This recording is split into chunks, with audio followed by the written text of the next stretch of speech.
All right, I need you to just picture this. Vast, sprawling American landscapes. Not the bustling cities or the suburban sprawl, but the deep, quiet corners.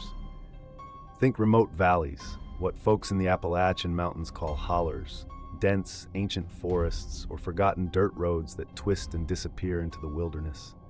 For countless people, these places represent freedom, an escape from the noise, the rules, the perceived corruption of modern society, a chance to live off the land, raise their families away from outside influences, or find a deeper spiritual connection. It's the ultimate dream of self-sufficiency, a return to simpler, purer times. But what if this very desire for isolation, this yearning for a simpler life, became the perfect breeding ground for something dark, strange, and mysterious? See, when people seek to disconnect from the world, they often become vulnerable. They're looking for answers, for belonging, for a sense of purpose that mainstream society might not offer. And that's where the charismatic leaders come in. These aren't always fire and brimstone preachers. Sometimes they're soft-spoken visionaries promising enlightenment, protection from an impending apocalypse, or a unique path to truth. They gather followers, often individuals who feel lost, disillusioned, or simply desperate for a sense of community. In the early days, everything seems idyllic. Members dedicate themselves to a shared purpose, building homes, cultivating land, and living by a strict, yet seemingly righteous code. The community is tight-knit, almost like an extended family. There's a profound sense of belonging, a feeling that they are the chosen few, finally living life the right way. Outsiders might view them as eccentric, but harmless, just folks wanting to be left alone. But beneath this veneer of pastoral simplicity, an insidious shift begins. The charismatic leader's vision slowly morphs into absolute control. The unique truth they offer becomes the only truth. Simple rules harden into rigid dogma. Members are subtly, then overtly, encouraged to sever ties with their past lives, their skeptical families, and any information that contradicts the leader's word. The self-sufficiency morphs into dependence, the community into a cage. These isolated compounds, often tucked away in the most remote corners of the country, become worlds unto themselves. Despite the open skies and vast lands, invisible walls are constructed, thicker and more impenetrable than any concrete barrier. They keep outsiders out, and more chillingly, they keep the dark secrets within. No one is watching, no one is questioning, and the stage is set for anything to happen when faith becomes fanaticism and freedom twists into captivity. Once inside these isolated rural sects, the initial promise of community and spiritual enlightenment quickly gives way to a life defined by uncompromising control. The charismatic leader, once seen as a guide, now becomes an absolute dictator. Their words are not merely suggestions, they are divine commandments, the unyielding law of the land. Every aspect of a follower's life, from what they wear to what they eat, who they marry, and even how they raise their children, falls under the leader's direct, unchallenged authority. Life within these compounds becomes governed by unconventional, often disturbing practices. We're talking about bizarre rituals performed under the cloak of night, strict dietary restrictions that border on malnourishment, and forced labor that can span sunup to sundown. Children are often denied formal education, kept away from worldly influences, their minds molded solely by the leader's doctrines. Personal possessions are relinquished, individual dreams are suppressed, and dissent is not merely discouraged, it's often met with severe, sometimes brutal punishment, all justified under the guise of spiritual correction. This constant erosion of individual identity is a hallmark. Members are systematically stripped of their former selves, replaced by a collective identity dictated by the sect. The outside world is painted as inherently evil, corrupt, and full of dangers. Former friends and family who chose not to join, or who managed to escape, are demonized, their concerns dismissed as attacks from the enemy. This creates an impenetrable us versus them mentality, making it nearly impossible for followers to question their new reality or seek help. As time progresses, the group's core beliefs often escalate, spiraling into radical extremism. Apocalyptic predictions become daily sermons, fueling a fervent, desperate loyalty. The leader might declare themselves a prophet, a messiah, or even a divine being, demanding unquestioning obedience and sacrifice. This intense indoctrination, combined with extreme isolation, can twist a follower's mind to accept truly unthinkable actions as God's will, or a necessary step towards salvation.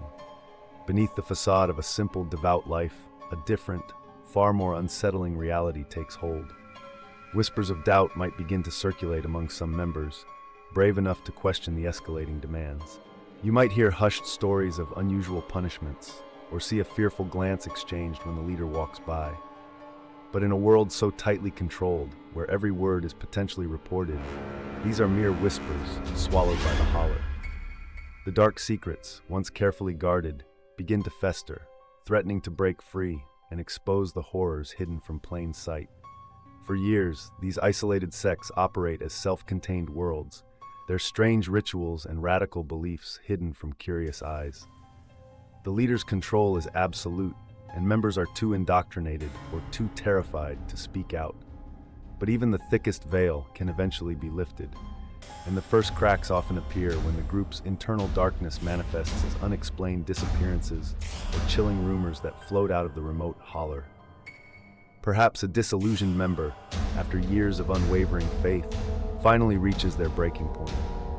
They might attempt a desperate escape, risking everything to flee the suffocating control. Or maybe a concerned relative from the outside world, unable to reach their loved one for months or years, begins to ask questions, persistent, uncomfortable questions that the sect cannot easily dismiss. These are the catalysts, the small tremors that precede a much larger quake. Then come the mysterious vanishings. Within these communities, people simply cease to be seen. No goodbyes, no trace left behind. It might be a young mother, a rebellious teenager, or even an elderly member. The leader's explanations are vague, if they offer any at all. They found their own path, they left with a purpose, or chillingly, it was God's will. But to the watchful eyes of concerned family members or a rare, suspicious local, these explanations ring hollow. The group's collective silence, their unwavering refusal to cooperate, only deepens the dread. Were they taken by divine rapture, or was it something far more sinister? Other unexplained events might also draw the wrong kind of attention. Strange plumes of smoke rising from the deep woods at night, not from a simple campfire, but from something far larger. Distant, muffled screams carried on the wind, dismissed as animal noises. Or unusual illnesses and deaths within the group that never received proper medical attention or external investigation. These are the whispered rumors, the unsettling anecdotes that start to circulate beyond the sect's invisible walls, suggesting a pattern of disturbing behavior. For law enforcement, investigating these insular groups is a monumental challenge. Their remote locations make access difficult, and the complete lack of cooperation from within creates a fortress of silence. Members, often brainwashed or genuinely terrified of the leader's power, refuse to speak or offer carefully rehearsed, misleading testimonies. Obtaining search warrants, finding concrete evidence, or even establishing jurisdiction becomes a nightmarish labyrinth. But each disappearance, each strange incident plants a terrifying seed of doubt. It's the horrifying realization that beneath the veneer of faith and a yearning for a simpler life, something truly strange, dark, and mysterious might be buried, literally and figuratively. The veil is beginning to lift, revealing that the holler might be hiding secrets far more sinister than anyone could have imagined. The whispers of missing members and the strange, inexplicable occurrences emanating from the isolated compounds can only be ignored for so long. Eventually, a breaking point is reached. Perhaps a desperate escapee, battered and terrified, finally reaches the safety of the outside world and bravely recounts their horrifying experiences. Or maybe a relentless, grieving family member manages to gather enough compelling evidence, a meticulously documented timeline of unanswered calls and evasive answers, that law enforcement can no longer turn a blind eye. This is the moment the forces of the outside world, armed with warrants and a chilling determination, prepare to move in. The raid, when it comes, is often dramatic and fraught with tension. Imagine heavily armed tactical units, child protective services, and forensic teams descending on the remote compound, often navigating treacherous, unfamiliar terrain. The sect members, indoctrinated to distrust and defy outsiders, frequently put up passive or sometimes even aggressive resistance. The scene is chaotic. Shouts echo through the holler, children are bewildered, and the leaders often stand defiant, clinging to their authority even as their world crumbles around them. The immediate aftermath is a scene of profound shock and immense tragedy. Those rescued, particularly the children, are often found to be malnourished, unkempt, and deeply traumatized. Their eyes reflect years of fear, manipulation, and deprivation. Many are psychologically brainwashed, so devoted to their leader that they actively resist rescue, convinced they are being persecuted or taken from God's chosen path. Deprogramming them is a long, painful, and often incomplete process. But the real horror often lies in what is discovered once investigators gain full access. The tranquil facade crumbles to reveal the true dark secrets buried within. Secret burial sites might be unearthed, confirming the fates of those missing members. Evidence of severe physical abuse, sexual assault, or emotional torment can be found in makeshift cells or hidden chambers. Records, if they exist, might reveal forced marriages, child labor, or bizarre medical experiments performed under the guise of spiritual healing. It's a chilling testament to how absolute power, cloaked in religious fervor, can lead to unspeakable atrocities. The leader, once worshipped as a divine figure, is finally apprehended, stripped of their power and hubris. Charges are brought, often for murder, assault, child abuse, or kidnapping. But even then, the legal battle is arduous, complicated by the lack of traditional witnesses, the remote crime scenes, and the psychological damage inflicted on the victims. The deliverance cult may have been broken, its reign of terror ended, but the shadows it cast and the profound trauma it inflicted will linger for generations. The raid is over. The charismatic leader, once wielding absolute power, is now behind bars. The physical chains might be broken, but for those who survived life within these isolated rural sects, the journey to true freedom is agonizingly long and fraught with immense challenges. The pursuit of justice for the crimes committed inside the Holler is often a long, complex legal battle, stretching for years. Prosecuting cult leaders is notoriously difficult. Witnesses are often deeply traumatized, brainwashed, or fear retaliation.